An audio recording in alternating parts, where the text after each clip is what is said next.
Hello world, Shelly here, and it's time for another episode of Foundation Fest. And today I'm going to go through a foundation follow-up, give you guys some updates on some of the more recent foundations that I have been testing out after they've been reviewed. Some of these I wanted to dig back into them because they didn't review so well, and some of them I wanted to dig back in because they were really good and really close to being amazingly awesome.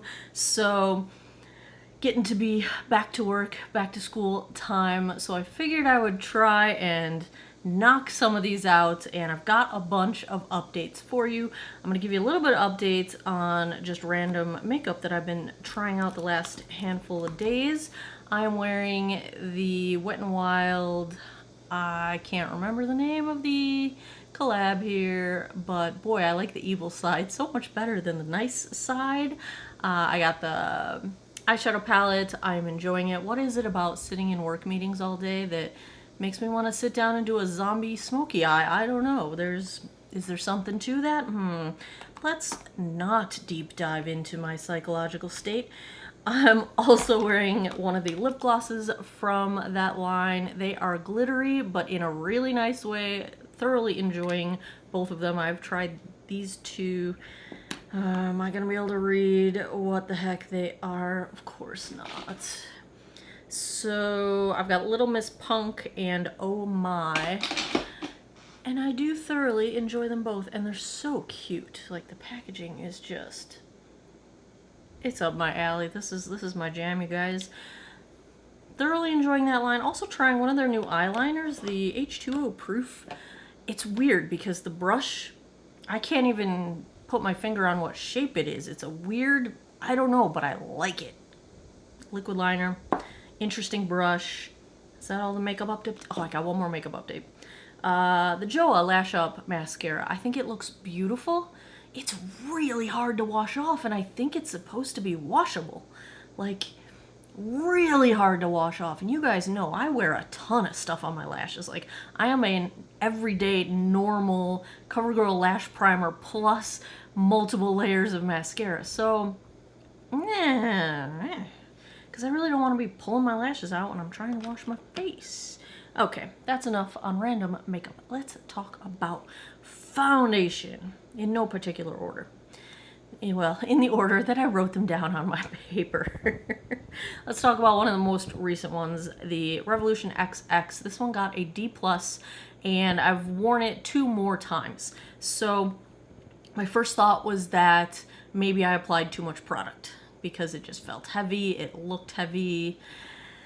Less product didn't really change the fundamental problems, so it didn't make it feel any less heavy, it didn't stop it from settling into lines, and it didn't make it smooth out my texture any better. So those are just major things to me, and so that didn't help. However, it does mix really, really nicely. So if you have something that's not giving you quite enough coverage, I don't seem to have those problems when I'm using it as a mixer. It mixed at like a 1/3 ratio to the other foundations. So yeah, I think I was trying it with the L'Oreal Age Perfect Radiant, but it did mix nicely, gave it a little bit more coverage, and so I don't think I would buy it just for that, but there you go, that's that. The number 7, another one that I was pretty disappointed in. It earned a B, so I mean, that's not bad, it's totally wearable. So I had a day when my skin wasn't flaking too bad, so I was like, one of the things I thought when I reviewed it was that maybe if you don't have flaking skin for it to cling to, it would be better. And it is a little bit better if you don't have any flaking skin to cling to. However, I would not change the grade. It's still a B in my book. So it's okay. I'll wear it, but it's not my favorite. Let's do the Colorpop Pretty Fresh Hydrating. I'm really enjoying this. There you have it. That's my update. I really like it. It scored an A- when I first reviewed it. I'd say it's a solid A-. It's nice. It wears really, really long, and I like that. I like it. I like it a lot. I like it a lot. My new favorite, though, MAC Face and Body, why did I wait so long to try you? You're wonderful. You're so wonderful. You can wear it sheer, you can wear it light, you can build it up to a doggone solid medium coverage. It's super comfortable, super lightweight, blurs lines, smooths pores. It's wonderful. And it's super cheap because this bottle has a ton of product in it. 1.7 ounces of product. If I remember correctly, when I did the math, it comes out to like $18 an ounce. That's the price you're paying for a drugstore foundation. That is the price you're paying for a L'Oreal, a Makeup Revolution. Yeah, that's it is way up there. It is like Dior Forever Skin Glow levels of love up there. Maybe even more so because it's so versatile. Okay, let's get off the MAC Face and Body train for a minute, because I'm just bound to overheat with excitement. Okay, cheap one. Cheap meaning good, inexpensive. Para. Really liking this one too. I was playing around with different primers to see if that would improve its performance at all, and it does. It seems to work better with silicone-based primers. You know, I've been on a big kick with my Good Molecules silicone-free primer. This one seems to enjoy silicone primers, which is really most primers these days. So yeah, try it out with a silicone primer, but I really loved it even as it was. So this one I'm still very much enjoying. It's highly successful and very inexpensive. I think it's a few dollars. That one was an A- when I reviewed it. Let's see, I have a BB cream update. The Purely Perfect Glow BB cream. This one, when I tested it, I did not wear a primer because typically these kind of skincare-ish BB creams, I don't wear a primer with them. And if you know anything about my foundation reviews, people will ask me why I don't do half face with primer, half face without. And it's generally because I have to wear primer. Like, foundation looks like garbage on me if I don't wear primer. Sometimes I get away with it when it's something that's like a very, very light coverage skincare kind of a thing, but I need to wear primer. It just, whatever it is about my body chemistry, it breaks down foundation without primer. It makes everything look textured and emphasized and just not good. So I wear primer for all my reviews. So I tried this one with primer because I thought that might have been part of the problem of why it stayed so sticky, because I didn't have primer. It's better with primer. Who'd have thunk it? But yeah, so that one originally had a B-, and this is one where I would say it might even bump up to a solid B, maybe even B+ if I'm wearing primer. So this one is one that it's very rare that I would change a grade on something, and this one is much better performing with primer. I tried it with the e.l.f. Putty Primer, and I tried it with, which one was it? One of my silicone primers, not the Good Molecules, because I was trying it with silicone. But yeah, thumbs up on that. It was a thumbs up anyway, but anything B range or higher I will wear on a fairly regular basis. A's, of course, are my favorites, but okay. I feel like there's a cat hair on my nose somewhere. Last one, the Glossier. I'm wearing this today, and let me tell you how I have decided I like wearing it.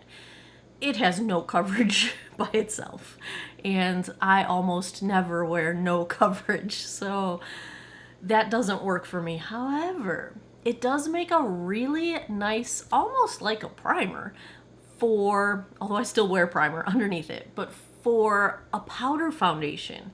So the one I've been wearing a lot lately with it is the Age Perfect. This is the creamy powder foundation. I have not reviewed this on its own, but I really like it. This whole Age Perfect line is beautiful. I have a bunch of Age Perfect stuff, the L'Oreal Age Perfect, that I want to do a full face, at least as full as you can get with what they've made available of Age Perfect. I just haven't filmed it yet, but do you want to see that? Let me know in the comments.